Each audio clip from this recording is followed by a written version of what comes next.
পল্লী বিদ্যুৎ সমিতি আছে বাংলাদেশে ৮০-৮৫টার মতো, সেখানে ৪৫,০০০ ইঞ্জিনিয়ার কর্মকর্তা কর্মচারীরা কাজ করেন। তারা আরইবি নামে একটা প্রতিষ্ঠান আছে, রুরাল ইলেকট্রিফিকেশন বোর্ড, গ্রামীণ বিদ্যুতায়ন যে বোর্ড কর্তৃপক্ষ আছে, এই কর্তৃপক্ষের যে স্বৈরাচারী একটা ফ্যাসিস্ট কার্টেল আছে এখানে, এবং এখানে আর্মড ফোর্সেসের একজন অ্যারোগ্যান্ট ক্রিমিনাল টাইপের একটা জেনারেল বসে আছে।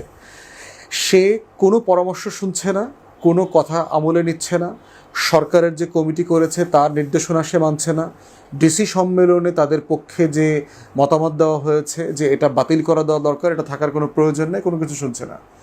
এখন তাহলে এই মানুষগুলো কী করবে? ইতিমধ্যে আমরা দেখেছি পল্লী বিদ্যুৎ সমিতির হাজার হাজার কর্মকর্তা ইঞ্জিনিয়ারকে সাসপেন্ড করা হয়েছে, ট্রান্সফার করা হয়েছে, ওএসডি করা হয়েছে, এবং আমরা বিভিন্ন জায়গায় দেখতে পাচ্ছি জ্বালানির এই নিয়ন্ত্রণের ভিতরে ইন্ডিয়ান একটা কার্টেল আছে।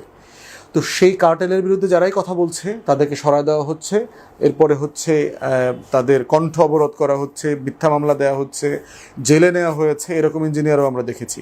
এখন সমাধান তো হচ্ছে আরইবির চেয়ারম্যানকে সরাই দিতে হবে, কারণ এই একটা ইনকম্পিটেন্ট, অ্যারোগ্যান্ট, এবং যিনি জনগণের কথা শুনতে প্রস্তুত না। ইভেন আমরাও আমাদের দলের পক্ষ থেকে যখন এটার ব্যাপারে ওনার সাথে কথা বলতে চেয়েছে, আমাদের নেতৃবৃন্দরা যাবেন, এই বিষয় নিয়ে ডায়ালগ করবেন, উনি সময় দিচ্ছেন না, উনি কাউকে সময় দেন না।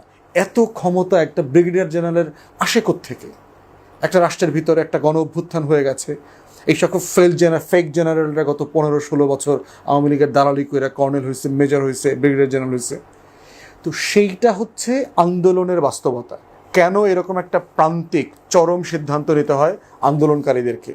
অতএব সেই জায়গাতে হচ্ছে সরকারের দায়িত্ব আছে যে শান্তিপূর্ণ সিলেক্টিভ জায়গাতে তারা মানববন্ধন করবে, শান্তিপূর্ণ কর্মসূচি পালন করবে, কিন্তু সেটা আবার সরকারকে বিবেচনা করবার জন্য প্রম্পট অ্যাকশন নেবার একটা জায়গা থাকতে হবে।